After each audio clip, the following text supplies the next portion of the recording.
Well, welcome in, everyone, to another episode of After Further Review, Tiger Vision's own college football rundown show. I'm Jay Smith, and alongside Bradley Kendall, we had a bye week and a fall break, so we had a week off, but we're going to go ahead and get back into the swing of things. So, Bradley, After Further Review. The Irish got their luck back. It took them a while, but they played hot, and we're not talking about the hot seat from now on with Notre Dame. So we're talking about them actually playing well, which it's been a little while. Amazing, because you'd have thought, the end of last season / the beginning of this season, Brian Kelly may be on his way out. But after 4-8 season, you can't blame people for talking about that. Definitely turned it around. But we're going to go ahead and jump into one game that we want to touch on back in Week 7, the Clemson-Syracuse game. Obviously, Clemson's first true road loss for us in 3 years. 3 years. It's been a while. As students, as juniors. But there's been a lot that's been said about this game. Obviously the Cuse won 27-24. Kelly Bryant was banged up, to say the least. And then he had the concussion, and there was a lot of discussion about whether Hunter Johnson should have started over Zerick Cooper, and how the defense responded to the no-huddle offense of Syracuse. But what was your main takeaway from this game? Do you feel like it was Clemson not showing up to play, or do you feel like it was Syracuse really going all out against a top-tier opponent? Everything that could go wrong did go wrong for Clemson. Absolutely. Syracuse checked every single box they needed to do to win the game. I think a lot of it was the lapses that Clemson had on offense. The defense just looked worn out. They looked like totally unprepared for the Syracuse offense. Look at they were facing Oregon a couple years ago. Yeah. Syracuse had a great game plan. They capitalized off of Clemson's, I guess you couldn't say mistakes because Clemson didn't turn the ball over, but lack of efficiency. They were 2 for 11 on third down. Could not move the ball downfield at all, and Syracuse just punched them right in the mouth. Amazing, the fact that Clemson was even still in this game after 3.5 quarters, had the chance to win. Yeah, it just never really felt like. Obviously Clemson never led in this game. They were able to tie a couple of times, but they never led. And, watching it, I never really felt concerned because I just assumed that there would come a point in the fourth quarter or the third quarter where Clemson would just push ahead. Obviously, that point never came. But, it was just a weird game because it was Friday the 13th, so it was meant to be weird. It was, and that's kind of what I pointed out a few weeks prior. But I just looking at the time of possession, like Syracuse really dominated that with a no-huddle offense. For them to be able to control 35 minutes of the clock is impressive. Yeah. They got 28 first downs versus Clemson's 16. You did mention that Syracuse had that one turnover. But other than that, the defense really was not able to put a stop to the no-huddle offense for Syracuse. And then offensively, you had a beat-up quarterback in Kelly Bryant. For some reason, we only ran the ball, I think, 4 times in the second half. 25 in the game total. We really got away from our fundamentals, I think, is what. For some reason, we sort of panicked almost, and it just we never really settled in and got comfortable. And a lot of what Syracuse did to keep that clock running was run the ball. They ran the ball twice the amount of times that Clemson did, 50 times to be exact. And just moved the ball well. It looked like Clemson's defense, what they prided themselves on was run defense, and that's something they couldn't stop. They did hold them to 3.2 yards per rush, but when you have tons of rushes that keep getting first downs, eventually they're going to wear out and break through. So, it's tough. We did see Syracuse fight against Miami the week after, so they're not, a team to be taken lightly, but it was just the perfect opportunity for Clemson to lose, and it happened unexpectedly. Hey, it's a landmark win for Syracuse. They haven't had a game like that in ever. A long time. It's so been it was a while. Great, boost for their program, and hopefully they'll be able to build off of that. But speaking of this past week, Week 8, looking at the first game from this past week, we had Miami-Syracuse. Obviously, the Canes pulled out in this one. They won 27-19. Do you think Syracuse had a bit of a hangover after such a big win against Clemson, or was this just Miami proving to some of the haters and doubters that they're for real? It was a little bit of both. I think Syracuse, coming off that win, had a lot of confidence, and going into the Miami game, probably in weeks past, they wouldn't have seen this game as a winnable game. Miami just finds a way to win. It's unbelievable sometimes. I'm still not going to be fully convinced they're a 6-0 You're not? high caliber. I'm still not. You're not. They continue to barely win games. Think about it. Syracuse. Barely winning is still winning, though. Eric Dungy last year that Clemson should have lost, like Troy and NC State. I'm just saying, the opponents they're playing, they played Florida State is 2-4. Georgia Tech, who's 6-2 now, and Syracuse, who's now 4-4. I know they beat Clemson, but let's be honest, it's Syracuse and they're Miami. They should have won the game by more. Eric Dungy was 1 for 10 with 3 turnovers in the first half. Yeah, they looked flat the first half. They scored 3 total points, at a field goal in the second quarter, and it took them a while to really get going. I think part of that was a bit of a hangover after the Clemson win, but a lot of people don't feel like Miami is deserving of a top 10 ranking, and they are 6-0 overall. They're 4-0 in the conference, which is better than any other team in the ACC can say right now. They got some big tests coming up, though, so They do, we'll see if they're for but, real coming up. You know, if you're able to win a game, I know it's a close game, it's an ugly game, but it's a game that they were able to win. Clemson was not able to. So I think you have to give the nod to the Canes there. I think it was an impressive win. At this point, if it's going to rain every game for Miami, they're going to win because in the last 3 weeks, it's poured and they've won every single time. So maybe that's their Mother Nature must be on their side, I guess. I don't know. But, next game we're going to look at comes out of the Big 12. This was a slobber knocker, which is something you usually don't hear from a Big 12 matchup. Oklahoma State, Texas. Oklahoma State, I believe, needed overtime in this game, and they won 13-10. And I mean, especially from Oklahoma State's from an offensive perspective, you'd think they could score 13 points in a quarter, let alone the entire game. I mean, Mason Rudolph played well, didn't throw a touchdown pass, which is a little alarming. They ran the ball well. I think just back and forth. I mean, both teams just struggled to score, you could say. I mean, Sam Ehlinger didn't play well for Texas. It was just kind of a defensive battle, and something to Oklahoma State, a team that prides himself on offense, that's kind of alarming. Well, I know they Texas had 428 total yards of offense for Oklahoma State. I'm looking here at the stats. They were 5 for 18 on third down, which is not very good. But then you look at Texas, they were 3 for 17 on third down. Rushing, Oklahoma State still had almost 150 rushing yards, whereas Texas only had 42. So to be honest with you, looking at the statistics from this game, Oklahoma State should have at least been able to get 20. Yeah. It's impressive that Texas was able to hold them to 10 in regulation, and they were able to win in OT with a field goal. But I'm impressed that Texas hung around in this game. I mean, I think that speaks to the fact that they're not quitting on this season. They might not have won the game, but like the USC game, they proved that they can compete with the top dogs. I think Oklahoma State, this just reminded me a lot of the TCU game, where they just were able to move the ball, but they just couldn't score, to say the least. I mean, they just were not able to put points on the board, so they got the win. They were able to escape. Good for Mike Gundy and the Cowboys. But, yeah, I mean, good for Texas, I guess. A 3-4 team that's people cannot just steamroll through. They're gonna have a fight when they play them. Every time they play them. Yeah. Next matchup that we're going to look at is Oklahoma-Kansas State. Took the Sooners a while to put the Wildcats away. They finally won that one 42-35. Impressive performance by Kansas State. And like the Baylor game, I mean, Oklahoma's defense, they're just going to have to outscore people. That's the way it is. I mean, when they play Oklahoma State, they're just going to have to outscore them. They had 619 total yards of offense. But credit to Kansas State. I mean, they had their backup quarterback in. Didn't throw the ball effectively well, but they were able to run the ball, which was good with the backup quarterback. 268 total yards on the ground. And, yeah, they were able to take it down to the wire. Oklahoma needed 22 points in the fourth quarter to even win the game. So Well, it was with 10-15 left in the second quarter. All of a sudden, it was 21-7 Kansas State. And I think that's when the FPI, or the win probability for the game, flipped and actually had Kansas State with a 50% chance to win. Now, usually I don't buy into those kinds of things. But that's interesting because, I mean, obviously Oklahoma was heavily favored in this game. But it's kind of similar to the Texas. I mean, Kansas State's 3-4, and you really just can't steamroll past them. And I mean, Oklahoma played well against Texas when they played them, but like I said with the Baylor game, a team that's 0-7 now, it seems like they're taking these teams a little bit too lightly, and it's kind of come back to get them. I mean, it did with Iowa State, and it might happen again with Kansas State, but Oklahoma cannot mess around going forward. I mean, they got some big tests coming up, and they have to keep winning if they want to keep their playoff chances alive. If they trip up with a game like this, then their playoff chances are over. It's over, so got to be careful, Baker Mayfield. Don't be messing around out there. Absolutely. Last two games we're going to get at really quickly. Notre Dame, the Fighting Irish, all over the Trojans. I know Jack back in the control room is extremely happy about this one. Notre Dame won 49-14. Was this more Notre Dame's coming out party, or was this the Trojans just choking on the road? Speaking of the coming out party, here comes Jack into the room to celebrate the Notre Dame win. They pride themselves on running, and that's literally all that Notre Dame does is run the ball. 377 rushing yards. You'd think USC was playing Navy out there with the amount of rushing yards Notre Dame was able to get. But, I mean, credit to Brian Kelly. I think the best part about Brian Kelly right now is he was able to flip. Last year they prided themselves a lot on passing. They had Deshaun Kaiser. They threw the ball a lot. He found a way to change the script a little bit, and now they found a winning culture. They can run the ball and beat teams like USC. I mean, USC was kind of banged up, but good for Notre Dame for figuring it out and being able to take down a big-time opponent. Well, it's just amazing watching, because I was able to watch this entire game. Yeah. The consistency on offense for Notre Dame was just astounding. They got a touchdown 12:45 into the first quarter. I mean, a couple minutes into the game, they were already up 7-0. Then they get another touchdown. They were up 14-0, 7 minutes.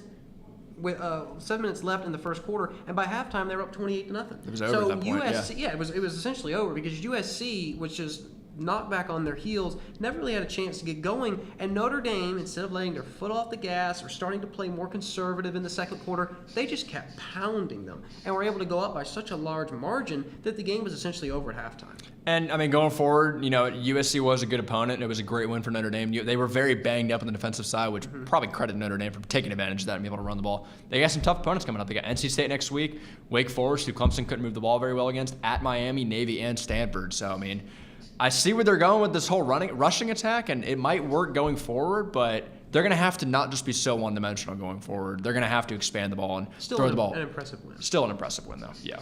Last game that we're going to touch on from this past week was Penn State and Michigan. This was another blowout that I honestly did not see coming. I thought this would be a little bit more competitive. Penn State wins 42-13 over the Wolverines. I think this is a huge. It's a big win for Penn State because right now I think they're second right now in the AP rankings. For now, Ohio State coming up. For right now they are. But honestly, for me, watching this game, I felt like it was more about James Franklin proving that he can coach on the level or exceed the level of a coach like Jim Harbaugh, who obviously gets a lot of hype every single year. And for what reason at this point? You can argue that. Harbaugh's done a lot. He's done a lot in the pros. He's done a lot in college. But a guy like James Franklin, who 6 or 7 years ago was at Vandy and was starting to rebuild their program, for him to do what he has done at Penn State in the amount of time that he's been able to accomplish it, honestly reminds me a little bit of Dabo in that respect. Because the program, when he first got there, was...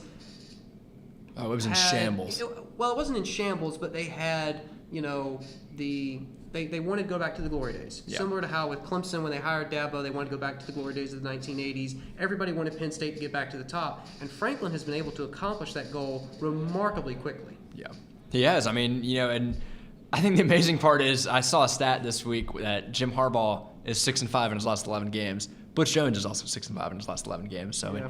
But credit to James Franklin with the distraction that the people were talking about with the Texas A&M potential hire next year. He was able to wipe that away. Penn State, we saw what they can do. And, I mean, they're going to have to replicate this against Ohio State, a much better team. But, I mean, Michigan's only chance to win this game was defense, and they couldn't figure it out. So, I honestly don't know if I'd argue that Ohio State's that much better of a team than Michigan. I just think that Penn State... It is. It's going to be on the road. I mean, a lot of this was the home crowd behind Penn State, the whiteout. That certainly helps. That probably was 2 touchdowns on its own. But here's the thing. Again, it goes back to the coaching. I get the environment, the team, and the talent. But at the end of the day, you've got a guy in James Franklin from pretty humble origins. He's not Jim Harbaugh or an Urban Meyer in terms of brand recognition and recognition. He just proved that he can whip Harbaugh. Yeah. If he can go into the horseshoe and whip up on Urban Meyer, I mean, watch out. What does that say to? I mean, not only a contract extension is in his future. I think he already got the contract extension. Has he already got I believe one he this did. season? Well deserved at this point. If not, he's definitely going to get one soon. But just like putting your name up there in the coaching elites currently, I mean, if you're able to take down 2 top-tier coaches back to back, one on the road, I think that speaks volumes. To be able to bring this program back from where they were to where they are now in such a short amount of time. Huge. I mean, think about it. The recruiting was set back. To be able to have a star, potentially a Heisman Trophy winner in Saquon Barkley. Amazing. The culture there is fantastic. Best part about this game, 1 penalty for Penn State. 10 yards. That was it. Yeah, they're well disciplined, well coached. Dominated in all facets. A complete performance, and this is what I need to see out of Penn State, and I'm cementing them now as the second best team in the country. Yes, for sure. Yeah, absolutely. All right, well, that's going to pretty much do it for this past week's summary. I know we touched on Clemson's game from 2 weekends ago, but now we're going to get into my favorite segment of the show, the 5 good questions. Let me get my flag, and we can go ahead and get this one rolling. All right, so first question. Why is Miami considered overrated if they're still ranked behind 2 one-loss teams in Clemson and Ohio State? There's a lot of talk out there that Miami's overrated. Well, if you stack their schedule against some of the other schedules out there, a team like, let's bring up Oklahoma, who has a win against Ohio State. Miami, now they do have a loss against Iowa State, who is in the top 25 now. Miami, their best win is, I guess, Georgia Tech. I mean, yes, they've won, but they haven't won in a convincing fashion. They're squeaking by. They're 3 plays from being 4-3 at this point. The rest of the schedule presents plenty of opportunities for them to win big games, but I think at this point, what's really getting Miami along is the fact that they're Miami, and the brand recognition alone makes people want to put them in the top 10, and the fact that they're undefeated gives them a reason to put them in the top 10. So I still think they're overrated. I still think if you matched them up with the top dogs like Clemson, Alabama, Penn State, I don't think they would really do well. So you're saying that they're overrated because of their brand recognition? Yes, that's why I think they were top 10 last year when they were 4-0. That's why I think they're top 10 this year, is because top 10 last year is a 4-0 being Miami. That's why Notre Dame rose so up. Now they did beat USC. That's why Notre Dame kept rising up in the rankings, because they're Notre Dame. So.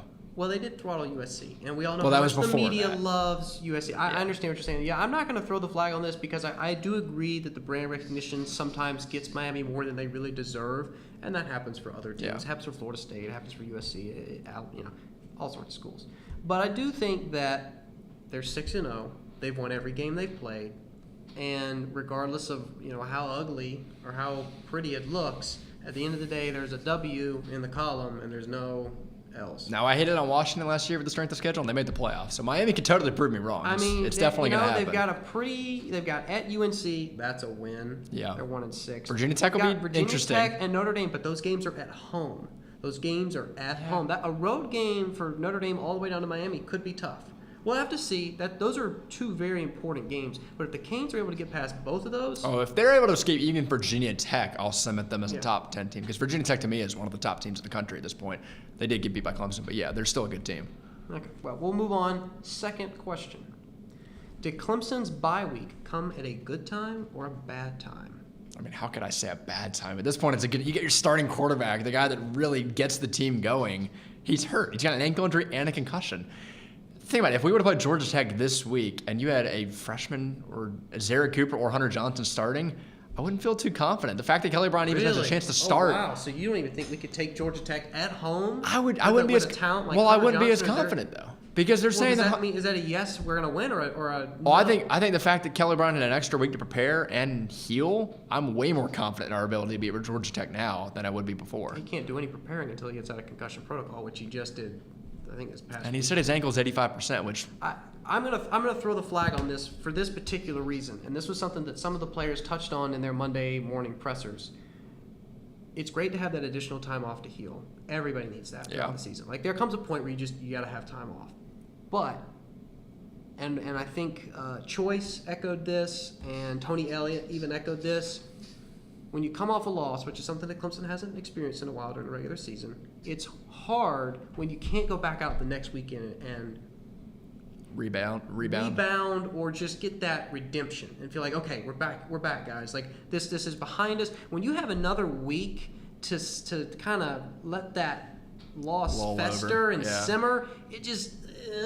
So, I think that it was good for Kelly's health, absolutely. I mean, you want him healthy. Although I feel like that Hunter Johnson or Zara Cooper would fit the system fine. The defense would be able to step up because, that's what we thought against Syracuse, so we didn't see that happen. Right, but we play Georgia Tech every year, and under Dabo Swinney, Clemson has held Georgia Tech to the fewest, I think a couple of games, to the fewest number of rushing yards in Paul Johnson's entire tenure. So for the last couple of years, Clemson's defense has had Georgia Tech's offense's number. I don't know if that'll be replicated this Saturday. I mean, we did see them get destroyed on the ground against Syracuse. So right, but you get my point. I know what you're trying to say. They were able to handle the triple option, as far as we can tell from the last couple of years. So that's my only reason for throwing the flag. I feel like it came at a great time for health reasons. Health reasons, that was the main factor, I think, in our loss against Syracuse. When you have two, and the players are saying it, not me. It's tough when you have 2 weeks to let a loss simmer. Yeah, but you don't want it to carry over either. I mean, I know you can rebound, but if it carries over into multiple weeks, then Let's go in. Let's just not lose. I mean, if we didn't lose, I hope not. That but would be great. We need to score, and Kelly Bryant needs to be healthy, and that's how we score. All right, third question. There are no Pac-12 teams in the top 10. What does that say about the state of the conference? I thought it was overrated. I know Washington was good last year. They had a great year, but they benefited a lot from strength of schedule. They did fall to USC and was able to rebound from that. USC was overrated the whole year. I mean, they were, again, you talk about brand recognition. They were number 3 because people had a reason to put them at number 3. That's why people put Miami at number 8. I mean, Washington State was a good story, but let's be honest. Mike Leach has only had one good team in his entire career. 7-1. Okay, they're not like. I realize that they got destroyed by Arizona State, though. So I think it's an average conference, and it wasn't as top heavy as we thought it was. I don't know if overrated is the right word, so that's why I'm going to throw the flag, because in my mind, everybody else is just better. It's not that the Pac-12 is overrated or any worse than they normally are. It's just the Big Ten this year is good. The SEC, you've got an Alabama team that's always up there at the top, and you've got a Georgia team that this year looks like they may have a chance at least contending for an SEC championship. You look at Penn State. They've been really impressive. Wisconsin, you could argue they haven't played anybody, but they're still 7-0. Ohio State's had one stumble, but they're still up there. I mean, and Notre Dame. You've got a lot of great teams right now in the top 10. So, Pac-12 may not. This may be the year where they get left out of the playoff. Yeah. And I'm not really, too worried about that. But at the same time, I think when you look at the other 4 Power 5 conferences, there's some teams that really stand They're out. good, but they weren't the ones. I guess you could say Notre Dame beat USC, but they weren't the ones that beat the team like Washington or Washington State. It was their own conference that beat them up. So I guess you could but say the we've other seen teams that are before. better. We saw that with the Big 12 last year. They cannibalized themselves. That's true, but you could say the other teams are better, but we don't know when we stack them up against each other if you can really tell for sure. Yeah. If Miami is better than Washington when you really stack them up. So I don't know. I think they were a little bit overrated, a little bit benefit from Washington being good last year. I think USC, which is like the marquee name in the Pac-12, got a little bit too much hype, which I think leads people Sam to say Darnold the entire got too much conference. hype. He may have, yeah, but Josh Allen got a lot of hype. Oh. And when's the last time somebody said Josh Allen's name? It's been a while. It's been a while. In a good context, it's been a while. Yeah. That's my point with that. But we'll go ahead and get on to the 4th question. And we kind of touched on this a little bit ago with the review, but what are your thoughts about the Notre Dame USC game? I mean, is Notre Dame back? Is USC falling off the I hate to going say on? that Notre Dame's back yet. I know some people are going to hate on me for that. They ran the ball well. They did a great job running the ball. They were able to hold a banged-up USC team to only 14 points. Yeah. I want to see them do it against a healthy team that we know can compete with them top to bottom and can stop the run, like a team like Clemson or a team like NC State coming up in a couple weeks. Yeah, I was about to say this NC State game, All right, 3:30. next week, I should say. Yeah, NC State can stop the run. We saw them shut down Lamar What Jackson. about Stanford? They finished their season on the road at Stanford. Do you feel like Stanford's physical enough? Well, I mean, if Notre Dame, if we're not really going to talk too much about the game, if Notre Dame gets beat by NC State and Miami, so we'll talk about that a little bit later. That's true. But when you say they need to be challenged, I want to see them a complete game, not just running the ball, but have to throw the ball, have to play a lot of defense against a strong offensive team. Mm-hmm. USC just wasn't. I mean, they were a good team, but I think Notre Dame capitalized on a lot of mistakes and as well as injuries from USC. And USC was just trying to figure things out. They got them at a good time. I'm not going to jump completely on the bandwagon yet, but they're a good their team. one loss was to Georgia in week 2 by a point. Now, Jake Fromm was his first game as a freshman Yeah, starter. and I mean, other than that, they've played really well. They haven't played huge opponents until USC this past weekend. But in the other games, they've played really well, and then they played really well against USC. There's no reason to not believe that they can carry that into the NC State game, which is going to be at home for them. So Yeah. that'll certainly help their cause. Now, if if NC State can go on the road and win, I think that's very impressive. Because they're 14 right now, that would easily put them in the top 10, I imagine. Setting up When's the a last big time matchup for you've Clemson. seen the Wolfpack in the top 10? Oh, we're talking basketball here, or we're talking football? I know. Yeah. But, I mean, I think Notre Dame's been great this year. I mean, 4-8 last year, but they have proved to me that, and Brian Kelly, really, I think he's done an amazing job with turning the entire perception around, literally within a couple of weeks. Yeah. Because you could argue Say that, this job, probably. Definitely. You could argue after the Georgia game, people were probably like, Brian Kelly's going to go 8-4, 7-5. We'll get rid of him. And here they sit, 6-1, beating up on their rival, which is a huge win for Notre Dame fans. That makes the fan base very happy. They're 6-1. They're in the Especially top when 10. USC is good. Like, Yeah. they're a decent team Oh, it this was year. a top 15 matchup, Yeah, which it was big. Yeah. So, Fighting Irish, man, I think they got a chance at a playoff. I want to see them consistently make it happen. Fair It enough. might have been a one-hit wonder. Fair enough. I want to see it happen over the couple weeks. Last question, really quickly. Is TCU the Big 12's only hope for a college football playoff berth? Nope. You got Oklahoma and Oklahoma State. They still got to play. One of those teams will emerge. And remember, Who's emerging? I think it's going to be Oklahoma State, just because I'm a little bit shaky on the Oklahoma Going defensive with side. the mullet man. I'm going with Oklahoma State.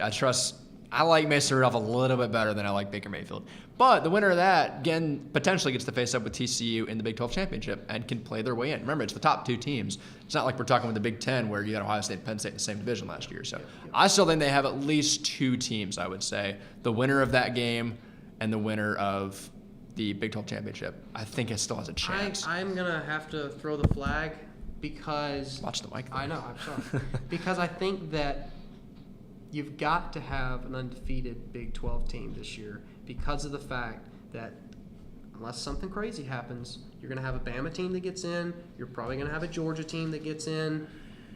Maybe not, though. I mean, maybe. But let's say Georgia doesn't get in. So you've got an Alabama at 1. Let's say you've got a Big 10 champion at 2. you don't have a Pac-12 team this year. No, you've got an ACC champion at 3. That 4th slot, in my mind, is between 3 different areas. Notre Dame, if they finish the season well, a Georgia team that gets in, even if they lose to Alabama in the SEC championship game, or unlikely, an Alabama team that loses to Georgia in the SEC championship game. You got to throw that out there. Right. Yeah, it's Now, possible. if Georgia beats Alabama, it's 2 SEC schools. Can we if agree on Alabama's that? the second, they're going to get in, which They're I gonna hate. get in. So- Brand recognition, this is taking So over there's the show. three different pools that you can pull from, or groups that you can pull from. You've got the Notre Dame, you've got potentially Georgia, and then you've got a Big 12. And I think if you have a 1-loss Georgia and a 1-loss Big 12 champion, I think they're going to go with Georgia. it depends on the Big 12 loss. has got to be undefeated. It's got to depend on the loss. Because if TCU slips up at Oklahoma one time and then gets them back in the Big What 12 if championship. Oklahoma loses another game? That would Well, make, that's different. Okay, a lot of things have to happen. It's going to be unlikely for the Big 12 to get in, but I think if you have the Oh, really? So you don't think they have a good shot? So you think the Well, Pac-12 and the Big 12 are out this year? That's it depends. A lot depends on Georgia. A lot depends on Notre a Dame. lot depends on that. I think if Georgia doesn't get in, then you're going to have to slide that Big 12 team in with a 1 loss. I think so. No Notre Dame. Well, I don't think Notre Dame's going to finish the season. I don't think they're going to win out the rest of the year. Let's be honest. There's a lot of hurdles they got to climb to get there. Wow. USC was a good game, No but faith. NC State, Miami, Stanford, and Navy. Wow. Oh, so now you're high on Miami all of a sudden. I'm just saying it's a tough game. I'm not saying I'm high on them. It's a tough Okay. game. Miami Okay. could lose 3 straight and still beat Notre Dame. All I right. feel So, like, you think that there's other teams within the conference that have a realistic shot? Oh, absolutely. Yeah. Well, I guess we'll have to see. I think you're right, though. A lot depends on Bedlam. that and the SEC championship game. Because if Alabama loses, they will get in regardless, and then you're going to have a Georgia team that's also going to get in, and 2 conferences are going to get pushed out. Oklahoma and Oklahoma State are going to have to win out. The only loss they're going to have to suffer would be to each other. They can't lose to any other opponents. I feel like if they're going to have a chance to get in. You know what would be really interesting, and this is just, I know this is a total, You wanted to say conspiracy theory. not, I won't say conspiracy theory, but what's the word that I'm looking for where you predict stuff that has no, I can't think of the word. A hot take or No, something? I don't know what you're trying Anyway, to say. if Georgia beats Alabama and they push Alabama back to 4 and they put Georgia at 1, they'd have to play each other again in the semifinal. They have to play each other back to back. Ooh. That would be In interesting. potentially the Sugar Bowl, which is close for both teams. That would be really cool. I'd like to see Or they can meet in Atlanta, which would be even crazier for a national championship, which would be unbelievable that to would see. Be, Yeah. That would be wild. That'd be Oh the my heart gosh. of the country. All right, well, that's pretty much going to do it for this week's version of 5 Good Questions. Now we're going to transition into a news segment, and the first topic that we're going to talk about is Florida coach Jim McElwain and his family receiving some death threats after Florida's, they started 3-3. So I think we have a clip, if we could pull Sir, that I'm going up. to go through the and get case some numbers. audio. It looks like you already have a public That doesn't look defender like the right on the clip. out on bond cases. Jim McElwain's a little bit wider than that and does not have a bald 75. spot. You brought it up for grand theft, dealing in Unfortunate for his family, though. I mean, you started to see, we're back. Here we are. You started to see this with Jimbo Fisher a little bit too, how people were just getting angry. I mean, you see Yeah. this with coaches, you see this with players a lot in the past with like crucial plays. I mean, I know McElwain's been there a few years and all, but listen, Florida, you don't have a lot. You have a lot of competition recruiting. You don't have a good quarterback. Tebow's not coming back anytime soon, so No, you're in a lot of rebuilding. You got to keep it classy, Gainesville, and I mean, you never really want to see, and McElwain touched on. I think we may get the video now. Potentially, I don't know. There we it go. is. There he is. Yeah, if we get some audio, that'd be great. Can you expand? Yeah, that was just surprising to hear that thrown in among the list. I mean, vitriol is one thing. Are you shocked? I guess I was going to ask about Georgia, but to continue on this. Sure. Are you shocked by the level of the vitriol? And No, I think it's. I mean, did you here's expect it? Here's the one thing You're in the business, that's all part of it, you get it. It's when it's directed towards your players, when it's directed towards families, wives, that kind of thing. And yet, at the same time, they know what they signed up for as well, and that's part of the business. To Georgia, Yeah, so again, he touched on it. It's one thing to kind of go after him personally, but when you start going after family or you start going after coaches, that's always tough. Listen, You it's never really a want to see game. that. It's football. I know you take football seriously and all. It's not like they're 0-6. I mean, I'm not going to say I could see where they would go there, but if they're 3-3, they're an average football team. They don't have a good offense. They had a lot of suspensions. A lot has happened in Florida. A lot has to get better. McElwain, I think, I don't know who you want besides him at this point. I mean, I guess you could reach out and grab some coordinators somewhere, but there's not much out there, guys. Usually it's only one or two fringe people that are actually doing this, but unfortunately, whenever something like that happens, it blows up and everybody hears about it.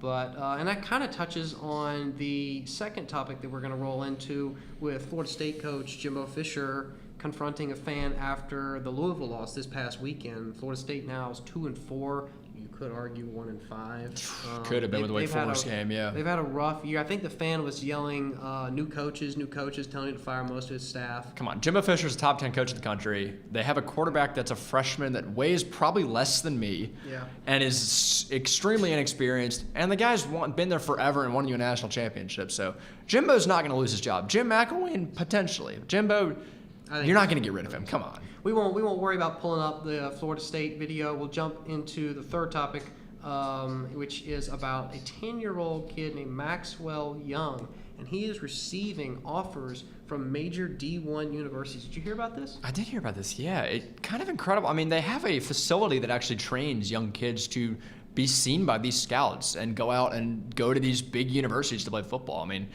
I think I saw a couple weeks ago where Alabama was offering like a 12-year-old a scholarship. I mean, their coaches, know about these kids from when they come out of the womb. It's kind of incredible. Yeah. I still think you're 10 years old. You never know what's going to happen to the kid over the next 8 years of his life before he comes into college. He could not grow at all. My biggest issue with this is, I'm reading here from the ESPN article. His parents are divorced, but he sees both of them every day, and he currently lives with his dad because of his quote, intense game practice and training schedule. And when you're 10, I just feel like there are other things that you need to be focusing on, like childhood experiences, rather than preparing yourself. Because I understand for a lot of people, especially who are lower socioeconomically, being able to play football at a D1 school is a huge opportunity. You ever seen Rand University? Yeah, both for education and for potential, career with the NFL. But, come on, the kid's 10 years old. Let him enjoy Pee Wee football. Alabama can come later. It's cool that he's on ESPN now. We're talking about him on our show, but come on. Now, he's a 10-year-old kid. Let him do his thing. 5 years, 6 years from now, then you can start talking. If he gets into high school and shows the same potential that he shows now, then hey, give him some D1 offers, and hopefully he'll have a great career. But I just feel like wait till high school. He's so young, and a lot of times when you get this much publicity that young, it can go to your head. I hope it doesn't, but this is just not something that I like seeing. Where you've got kids who essentially have predetermined career paths by the time that they hit double. If he enjoys it, all the power to him, but I think eventually it just kind of weighs on you as a young kid. It's tough to handle that kind of pressure like that. Last topic that we're going to touch on for this week's news segment. This is coming out. This is a strange one that you pulled up here. The China University American Football League is returning for the 2017-2018 season. They're going to field 15 teams. We actually have some video of last year's championship. Oh, there we go.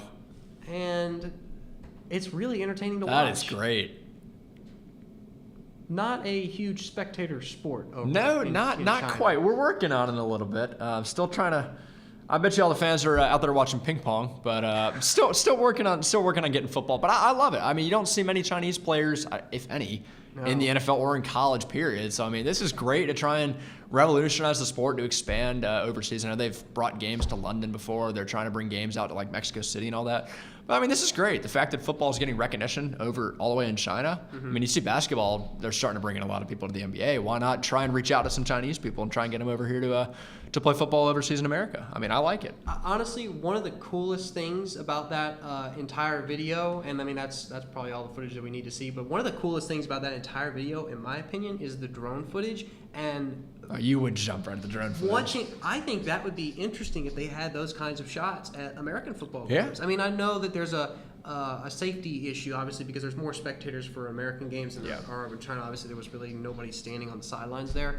But I really thought that those were some pretty unique camera angles. I know that they have I think it's called the spider camera that comes down in the middle of the field. Right and behind. behind. That's really cool, but those were some neat shots from the side. Yeah, and you saw with the Patriots game this past weekend where it was super foggy. They couldn't do the up camera, the bird's eye view cameras. You had the spider cam right below, and you had to do it. It was like almost like a Madden game you were watching. It was I like it, yeah. really unique. Yeah, I thought it was cool. So maybe we can learn something from the Chinese playing football over there. You never thought I'd say that, but. All right, well, now we'll go ahead and get to the last segment of this week's show, the playoff preview. We'll go into who we've got in our top 4 right now and who we have as the first 4 out. Mr. Kendall, I guess we will start with you. It's looking like we're going to have very similar rankings. I've got Alabama number 1, no debate there at all. Penn State cemented them at number 2 after a great performance against Michigan, their first real test of the year, I guess you could say. 3, I'm going to go with Georgia. The win against Notre Dame is looking even more impressive now, especially on the road. Yes. They got big tests coming up, Florida this week, Auburn in a couple weeks now. And then TCU, still like went 4. They win against Oklahoma State. The more they win, it looks even better for them. Yep. I guess if you go on from there, I guess I'll throw Clemson in at 5 just because I think the injury played a big portion, I guess you could say, in the Syracuse game. So I'll keep them there at 5. The injury to Kelly Bryant. The injury to Kelly Bryant, obviously, yeah. And then going on from there, I mean. Quit looking at my notes. I'm just trying to get some teams here. I guess going on from there, I guess. I want to say Notre Dame's up there yet, but I'm still going to keep them a little lower than that, so I'll put them down there like towards 8 or 9. Okay. I'll slide Ohio State up in 6th right now. Miami, I still don't have them in the top 10 yet. Wow. Still Why in can't the put world them do you up have there. Ohio State 6. Okay, well, unfortunately, our top 4 is identical. I've got Alabama at 1. That's a consensus. Although I think Penn State right now at 2. They're looking better and better. I'm not saying they're going to dethrone Alabama. They didn't get any first place votes in the polls, but definitely a solid number 2. And it's amazing because just a couple weeks ago it was Alabama, Clemson, and then everybody else. Yeah. And now it's Penn State's up there. And then you've got Georgia at 3. They've been really impressive. I also have TCU at 4. But I kind of differ from you on my first 4 out because at 5 I have Miami. They're undefeated. They've won their games. It may not have been pretty, but they've gotten it done. And, games last year where Clemson had the game like Troy, NC State, that we really should have lost. You're not going to be able to win all those types of games. You really think Miami could beat Clemson right now? With a hurt Kelly Bryant. No, that's different. And that's the current situation. I'm not going to play hypotheticals and pretend that we have Kelly Bryant back or Deshaun Watson's going to sub in a quarterback. We have a quarterback who is coming out of concussion protocol, and we have 2 backups that nobody really, besides the coaching staff, can really determine who should start. And we had a defense that was straight up embarrassed by a no-huddle offense. So I guess now, if you're a coach and you're looking at film against Clemson, hey, if I can run a no-huddle offense against Clemson, I have a pretty good shot. I mean, maybe Venables will coach him up. He's going to coach him up for the Georgia Tech triple option. Yep. But, yeah, we were pretty much ineffective against that no-huddle offense. We were hands on our hips tired. That was tough, and you're not going to see many of those, but. That's right. The reason I got Miami at 5. I got Clemson at 6 because I feel like they're the best one-loss team. They have the best schedule so far. They played the toughest opponents on the road. They have had great games. Louisville was an amazing performance. Virginia Tech was an amazing performance. Auburn at the start of the year was a good way to get the season kicked off. So I got Clemson at 6. Notre Dame at 7. They're impressing me more and more. And then Ohio State I have at 8 because I just don't see them as a legitimate college football playoff team right now. They got a big game coming up against Penn State, so this could you completely change. You think that Penn State's going to falter? I think they have a real good chance. Ohio State's offense has looked a lot better since the Oklahoma game. Their defense was supposed to be great coming in the year. Maybe I'm taking that Michigan game with too much weight, but I really think Penn State's Michigan's not a good team, and I know Penn State looked good, What but do you mean they're not a good team? Michigan is not a good team. They're Oh, not. They're out of the top 25 now for good reason. Penn State can struggle. I mean, when they become one-dimensional, if you can shut them down on the outside and you solely let them use Saquon Barkley, if Ohio State can shut down Barkley, like we saw with the Iowa game, they have a chance to beat him on the road. Michigan is not out of the top 25. In the coaches In poll. the coaches poll, they're ranked 25. But a big stretch in here, the but- AP poll, I think they're the second team out with Yeah. receiving votes.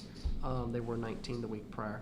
I don't know. I think the top 4 right now are They're solidified there. solidified. And until something happens, until Penn State loses or what, Georgia plays Alabama or TCU plays a tough Big 12 game, I think those are going to be your top 4 for a while. Even if Clemson continues to win, I don't think they're going to crack back into the top 4 until a team loses. I think that's only fair. That's fair.